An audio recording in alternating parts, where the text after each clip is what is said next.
forte que la somme de leurs effets séparés. Alors, nous mangeons une soupe de pesticides si nous ne mangeons pas bio. Mangeons bio. OGM, oui, c'est un bousculage de gènes. Je vais juste sortir quelques idées sur les OGM parce que finalement, je ne veux pas qu'on s'attarde trop là-dessus, mais ça vient tout à fait illustrer avec d'autres mots ce qu'a dit M. Achille Chopra tantôt. Le gène qui est introduit dans la cellule, c'est comme il a dit, c'est un coup de fusil qu'on envoie dans la cellule pour le faire rentrer donc dans le génome. Alors donc, il s'installe n'importe quoi dans le génome de la cellule. Aussi, la procédure crée de véritables tremblements de terre sur les autres parties du génome. C'est extrêmement complexe, la régulation de tout ça.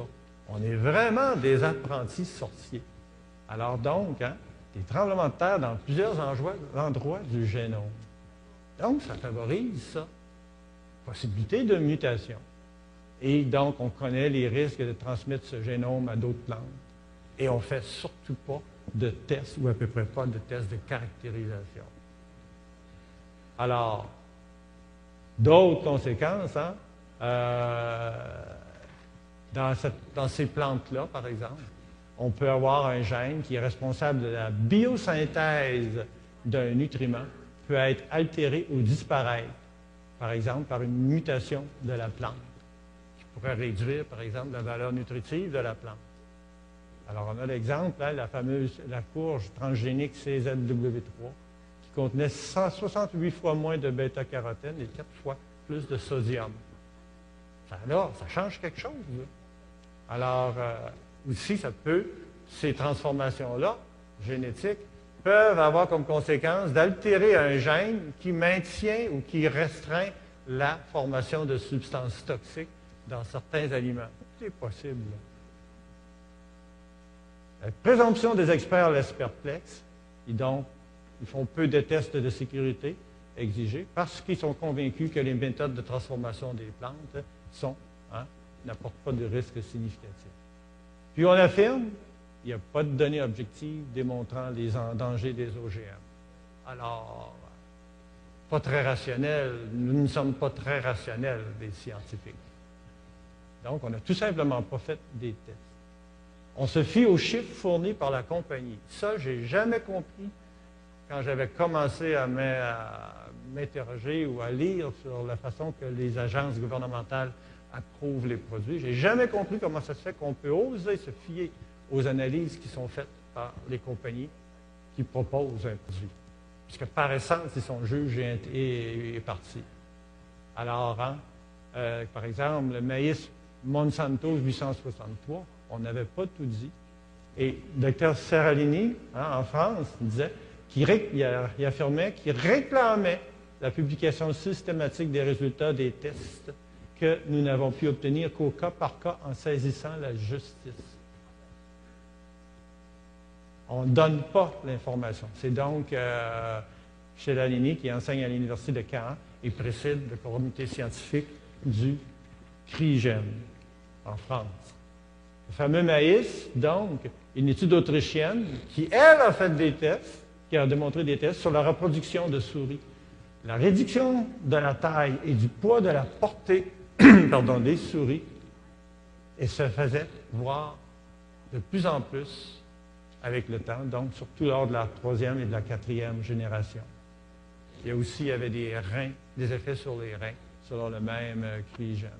Alors, je donne le lien URL. Donc, tout ça, ça vaut rien quand on parle de termes de rigueur scientifique.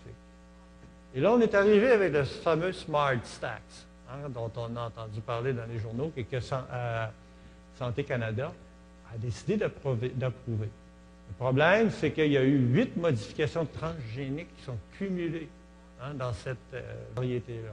C'est ce qu'on appelle l'empilage de gènes. Et l'Agence canadienne d'inspection des aliments l'a approuvé, cette cochonnerie.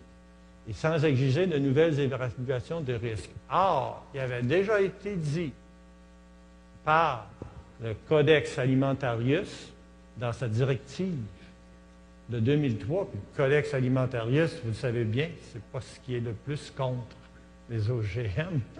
Il avait dit, alors donc, il disait qu'il fallait de nouvelles évaluations de risque plutôt que de se fier, selon leurs études douteuses d'ailleurs, sur les analyses déjà connues pour les plantes séparément. Alors, on est loin de ce dont on a besoin. Et là, je rentre dans une deuxième section, c'est l'immunité naturelle. Les fameux vaccins, là, il y a d'autres alternatives. On a des beaux exemples. Fruits et légumes frais possèdent des pouvoirs immunostimulants. Vous avez une pomme, pas besoin de faire des grandes études scientifiques. On se rend compte qu'elle se conserve sur le comptoir pendant des semaines, alors qu'une compote de pommes, ça moisit en espace de quelques jours. Le lait, le fameux lait. Milk, raw milk. Donc, les premières observations de notre fameux Roland, bien, ça a amené entre autres à ça. J'ai découvert les problèmes qu'il y avait avec le lait qui est vendu dans les épiceries, donc le lait dénaturé. Et à un moment donné, des gens m'ont dit, Carole, tu oublies le bon lait cru. Alors, là, je vais le défiler assez vite. C'est d'autres données techniques, mais c'est pour vous montrer le nombre de données scientifiques et très crédibles qu'il y a en faveur du lait cru. Mais à peu près tous les scientifiques à qui j'en ai parlé n'étaient même pas au courant. Alors, propriété antibactérienne du lait cru. Il réduit les risques d'intoxication.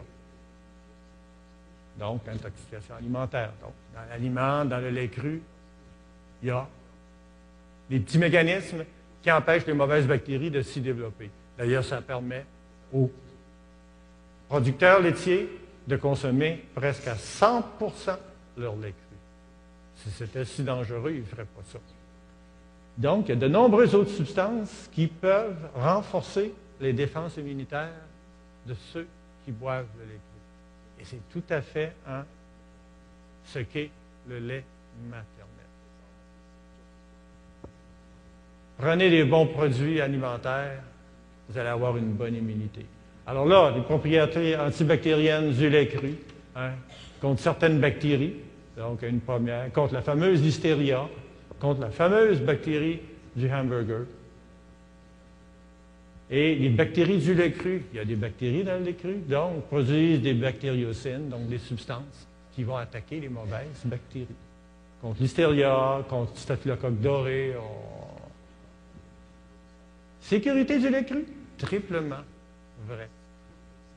À cause de son pouvoir antibactérien, à cause de l'hygiène. Quand même, on pratique une certaine hygiène. Et aussi parce que comme le nourrisson qui est nourri au sein, il renforce le système immunitaire. J'avais dit à un certain nombre de scientifiques, de collègues, que les producteurs laitiers consomment tous leur lait cru. Ils me répondent presque souvent, c'est parce qu'ils ont développé, développé une immunité contre les bactéries du lait cru. Tout le monde sait que le lait maternel, le lait au sein, augmente l'immunité. Il n'y en a jamais un qui m'a répondu que le lait cru que pouvaient boire les producteurs laitiers, il n'y en a jamais un qui m'a dit que le lait cru pouvait peut-être améliorer l'immunité naturelle de l'individu. Le lait, renforcement de la santé. Des antioxydants dans le lait cru? Oui. Et ils disparaissent dans le lait d'épicerie qui a été pasteurisé, homogénéisé, c'est top, là, ces deux traitements-là, qui a été aussi écrémé, qui a été standardisé, qui a été désodorisé, et à travers toutes ces étapes-là, il se trouve à être pompé à peu près 7 à 8 fois. À chaque fois qu'on pompe le lait, il y a une dénaturation qui se fait. Parce que c'est un mécanisme, c'est un pompage qui est assez brutal. Alors, l'activité antioxydante du lait cru, démontrée en partie à l'aide de subventions du Conseil de recherche médicale du Canada, Dr Bonus, qui est de l'Université McGill, qui était de l'Université McGill. Alors, le lait cru renforce